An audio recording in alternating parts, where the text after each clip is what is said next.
안녕하세요, 여러분. 한 달에 한 권 과학책을 읽고 작가와 소통하는 달짝한 사이언스. 오늘도 함께 해주셔서 감사합니다. 서울시립과학관 유정숙입니다.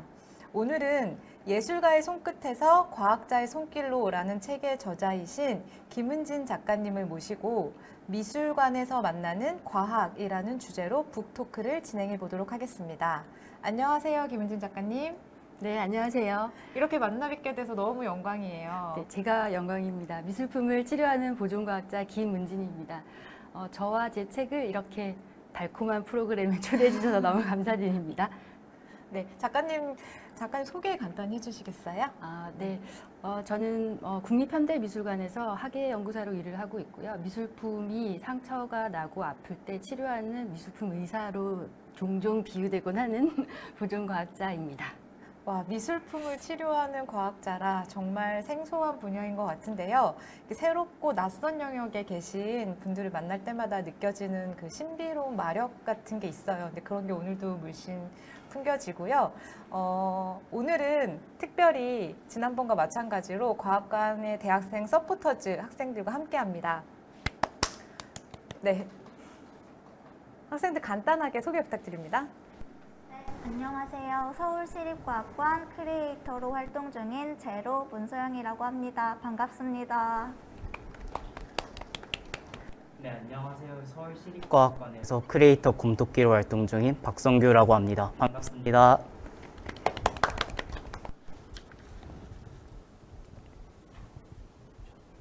네, 오늘 강연은 크게 1부와 2부로 나눠져서 진행이 될 예정인데요.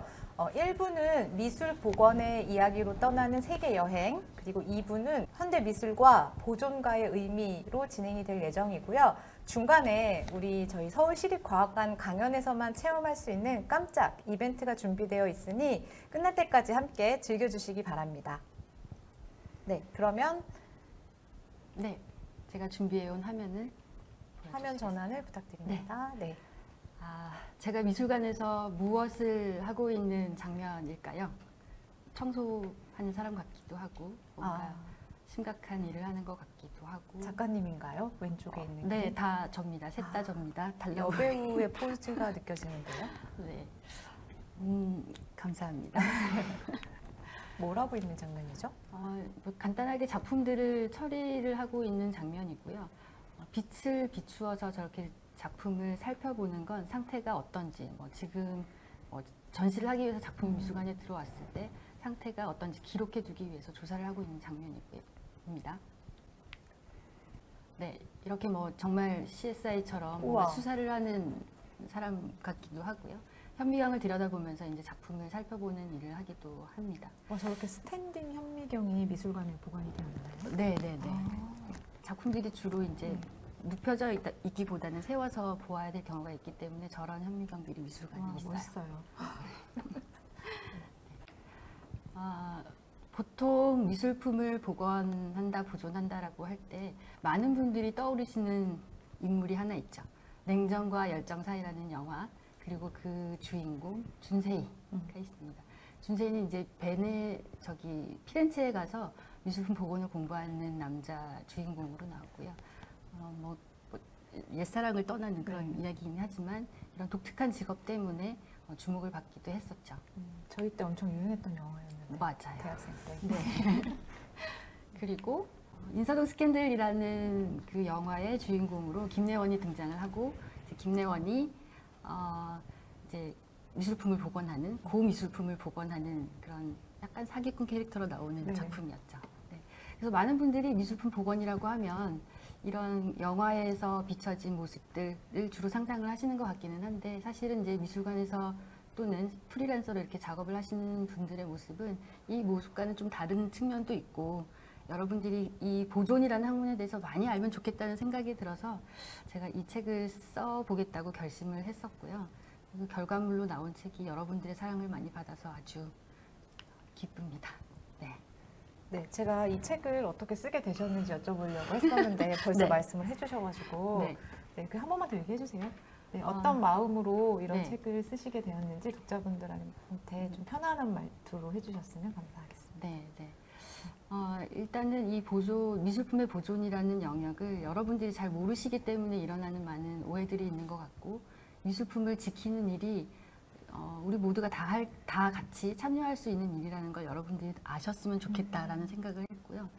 단순하게 이제 뭐 제가 오늘 과학관에 와서 과학 얘기와 연결되어서 이야기를 하지만, 미술품의 복원이라는 게 단순하게 손기술, 뭐 기능 이런 측면도 있지만 그 뒤에 숨어 있는 여러 가지 과학적인 이야기들, 재미있는 정보들이 많기 때문에 이런 것들을 여러분이 좀 알아주셨으면 좋겠다는 생각으로 책을 쓰게 되었습니다. 네, 미술품 복원이라는 분야는 정말 새롭고, 저희가 너무 사실 옆에 이렇게 복원가님이 앉아 계시는 것 자체도 굉장히 낯설긴 하거든요. 그래서 이런 직업, 이런 미술품 복원가가 직업적으로 수요가 많은 일은 사실 아니잖아요. 그렇죠. 네네. 네네네. 이런 일을 하는 사람이 있어? 뭐 이런 얘기도 많이 들으셨을 것 같은데 어떠셨어요? 맞아요. 누가 뭘 하는 사람이냐고 물어볼 때 미술품 복원을 한다고 하면 대부분의 반응들이 그게 무슨 일이지? 그게 뭘 하는 일인가요? 아, 마법처럼 뭔가 망가진 걸 되살려내는 일이라고 생각하는 분들이 많았어요. 네. 네, 아무래도 영화의 탓도 있고, 그래서 복원가 하면은 그 안 좋은 쪽으로 사용되는 그런 복제품을 만드는 기술이라고 또 많이 생각할 것 같아요. 그렇게 네, 오해를 네. 받으신 적은 혹시 없으신가요? 그런 오해까지는 받은 적은 없는데요. 아직도 많은 분들이 복원을 하는 것과 똑같이 재제작, 재제작, 네네, 복제, 리플리카. 네, 네네네, 이거하고 약간 헷갈리시는 경향이 있는 것 같아요. 네, 알겠습니다. 어쨌든 이렇게 예술과 과학을 양쪽의 분야를 다 하고 계시는 우리 현장의 보존관님을 실제로 뵙게 돼서 오늘 정말 영광입니다. 네, 자 그러면 오늘 강의를 좀 시작을 해주시겠어요? 네네. 오늘 강의는 여러분들이 그동안 코로나 때문에 여행을 못 가셨을 것 같은데요. 그래서 저와 함께 마치 여러 나라의 미술관과 미술작품을 감상해보는 그런 여행을 하는 기분으로 한번 준비를 해보았습니다. 여행 코스는 그럼 어떻게 될까요? 주로 유럽입니다. 유럽 네. 여행을 저희가 우리 미술품 보건과 전문가님과 네. 함께 그럼 떠나보도록 하겠습니다. 네. 그럼 출발해 주세요. 네. 지금 바로 날아왔습니다.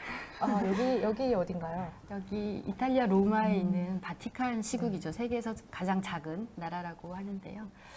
이 바티칸 시국에 가면 바티칸 미술관이 있고요. 바티칸 미술관을 쭉 따라가다 보면 마지막에 들어가게 되는 곳이 시스틴 성당이죠. 시스틴 성당. 천정과 벽에 그려진 벽화로 아주 유명하고요.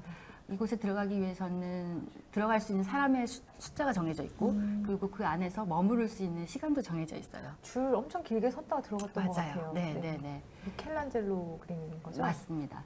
미켈란젤로 그림뿐만이 아니고 벽면에 그려진 많은 작품들이 다 유명한 화가들의 작품인데요. 이렇게 사람을 제한하는 이유가 다 이 작품들을 보호하기 위한 조치 중에 하나이고요. 제가 이곳에 갔던 첫 시기가 1995년쯤인데요. 제가 유럽에 이제 배낭여행을 가게 되었어요. 갔더니 이 미켈란젤로의 대명화를 보고 싶어서 들어갔는데 여기 천막을 하얗게 쳐놓고 뒤에서 작업을 하고 있더라고요. 그래서 이게 뭘 하는 중일까라고 이제 뒤를 이렇게 살짝 들여다본 것이 이 사람들이 복원을 하고 있는 장면이었고, 그래서 제가 이때 복원, 이런 일을 하는 사람들이 있구나라는 걸 알게 되었습니다. 저는 단순히 공사하네 이러고 지나갔던 것 같은데 대단하세요. 네, 보면 왼쪽에 검게 되어 있는 사진이 복원을 하기 전, 그리고 오른쪽에 밝게 환하게 빛나는 사진이 복원을 하고 나서의 사진이고요. 이 복원은 1980년에 시작을 해서 약 15년 동안 진행이 되었다고 해요. 몇 명 정도가 같이 일을 했을까요? 그건 제가 정확하게 모르겠는데 이탈리아에서 뭐 내노라는 모든 복원가들이 다 모였을 테고요. 제가 도착했을 즈음이 아마 이 복원 작업이 마무리가 되고 있던 시점이었던 것 같아요. 그런데 이렇게 복원을 짜잔하고 공개를 했는데 사실은 이에 대한 반응은 두 가지로 엇갈렸죠. 정말 복원을 잘했다. 미켈란젤로의 원래 색을 되찾았다. 이렇게 말하는 사람이 있었고요. 또 한편에서는 역사의 흔적을 다 지워버렸다. 원래 미켈란젤로가 그렸던 진정한 색은 사라져버렸다. 이렇게 이제 두 가지의 의견이 있었어요. 근데 이제 그 두 가지의 의견이 있었던 사연은 보면 그 네노라 하는 보건가들이 다 모여서 정말 그 당시에 첨단 장비였겠죠. 를 다 동원을 하고 조사 연구를 하고 제일 좋은 재료를 써서 그 표면에 묻어 있는 숯과 그름 뭐 이런 것들을 다 제거를 했을 텐데요. 작은 그림 4개에서 보시면 복원 전과 후로 나뉘어진 걸 보시면 이렇게 검던 부분이 이렇게 밝아졌는데 어떻게 보면 이런 명암들이 조금씩 더 사라져버린 것 같다는 느낌이 들기도 하거든요. 그래서 이게 미켈란젤로가 프레스코화를 그릴 때 썼던 기법 중에서 그 표면이 어느 정도 완성이 되고 나서 위에 칠해져 있던 음영 부분이 닦여 나갔을 것이다 라는 사람들이 굉장히 합리적인 추측을 했고 그것 때문에 논란이 좀 있었죠. 그렇지만 뭐 이 작업을 진행했던 사람은 뭐 전혀 그렇지 않았다. 우리는 아무 문제 없이 정말 완벽한 복원을 했다라고 지금도 이야기를 하고 있습니다. 그 복원에 대한 가치 기준 같은 게 다 작품마다도 다르고 맞아요. 복원 과마도도 다르고 사회에 네네네. 따라서도 다를 것 같아요. 네네네. 그래서 그 복원의 약간 취향이라는 게 있어요, 나라마다. 그래서 영국 같은 경우는 가면 정말 쨍하게 밝은 그림들을 주로 전시를 많이 하고요. 또 프랑스에서는 그렇게 막 밝은 것보다는 조금 역사적인 때가 좀 묻어있는 걸, 아니 우울할 것까지는 아니지만 그런 걸 네네. 뭐 좋아하는 경향이 있다고들 말을 합니다. 네, 어쨌든 저 작품들이 작가님을 복원과의 세계로 맞아요. 발을 네. 들이게 만든 그 역사적인 순간이었군요. 네. 나중에 가면 김은재 작가님을 떠올리면서 다시 봐야지. 자, 비행기가 네 날아갑니다. 네, 이제 로마에서 영국 런던으로 한번 가볼게요. 런던 시내 중심가 트라팔가 스퀘어에 가면 이제 내셔널 갤러리 런던이라고 있어요. 이 미술관은 유럽을 대표하는 미술관 중에 하나죠. 유럽에 있었던 또 세계 각국의 미술품들을 전체적으로 많이 소장을 하고 있고요. 여기서 제가 소개드리고 싶은 일화는 1940년대에 세계 2차 대전이 발발했을 때 당시의 수상이었던 처칠이 이 미술관장을 부릅니다. 이 전쟁 중에 이 작품을 잘 보존을 해야 할 것 같으니까 어디로 옮기자. 런던에서 멀리 떨어진 곳으로 옮기자라고 제안을 하고 서쪽에 멀리 떨어진 탄광으로 많은 작품들을 이전을 하게 되는데요. 실제로 이렇게 탄광에 많은 작품들을 옮기고 나서는 미술관이 진짜 폭격을 당해서 많은 그 사고들이 있었다고 합니다. 와, 근데 전쟁이라는 그 긴박한 상황에서 저기 또 미술품을 보호해야겠다는 또 정치 행정을 펼친 처칠도 대단하고 네, 미술관장들도 대단하시네요. 네. 그래서 이 사진들은 이제 그 탄광에 옮겨진 작품들이고요.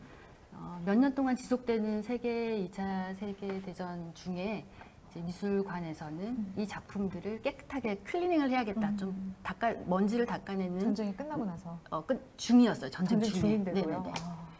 해야겠다라는 결심을 하고 이 당시에는 미술관에 이제 정식으로 고용된 보존관은 없었다고 하거든요. 없었고 한 7, 8명 되는 사람들을 고용을 해서 그 탄광 속에서 작품을 이제 깨끗하게 처리를 했다고 해요. 그리고 나서 전쟁이 끝나고 다시 이제 미술관으로 작품을 가지고 오고 전시를 하게 됩니다. 깨끗해진 그림들이라는 이제 전시 제목을 가지고 포스터를 걸고 이제 깨끗하게 닦아 놓은 그림들을 전시를 하게 되죠. 그래서 이제 저기에 있는 포스터는 지금 보면 앞에서 왼쪽에 있는 게 그 전시를 안내해 주는 포스터인가요? 네네네. 왼쪽에 이제 판화처럼 보이는 이 종이에 그려진 것이 그때 당시에 사용되었던 포스터, 전시 포스터라고 하는데요. 이제 앞에서 이 담배 연기를 네네네. 품고 있고, 날개를 달고 있고. 네, 그림을 이렇게 뾰족한 낫 같은 것을 이렇게 찍히고 있고요. 앞에 보면 이렇게 조그만 도자기 같은 네. 항아리에 바니쉬라고 이제 적힌 물질이 담겨 있어요. 근데 이 작가가 이 작품을 만들 때는 이렇게 시간의 흐름이라는 것이 작품을 망치는 것이다라고 이제 이야기를 하고 싶었던 것이고, 그래서 이것을 내세운 것은 그렇게 시간의 흐름을 우리가 깨끗하게 닦아서 그림을 원래 상태로 돌렸다라고 이제 표현을 한 것이죠. 하지만 아까 처음에 보여드렸던 그 시스틴 성당의 네. 천정화와 마찬가지로 사람들은 너무 깨끗해진 그림을 보고 사실은 다 좋아하지는 않았어요. 사람들은 다 아까도 말씀하셨지만 취향이라는 게 있잖아요. 네. 그래서 너무 깨끗해진 그림을 보고 오히려 거부감을 느끼는 사람들도 많았다고 합니다. 그래서 사실은 이것을 계기로 해서 이 미술품의 복원에도 정말 우리가 먼지만 닦아냈다, 필요하지 않은 것만을 없앴다라는 근거를 할 수 있는 게 과학의 힘이라는 걸 알게 되었고요. 이것을 시점으로 해서 미술관에도 과학자를 채용하기 시작했고 정식으로 보존과를 채용하기 시작했습니다.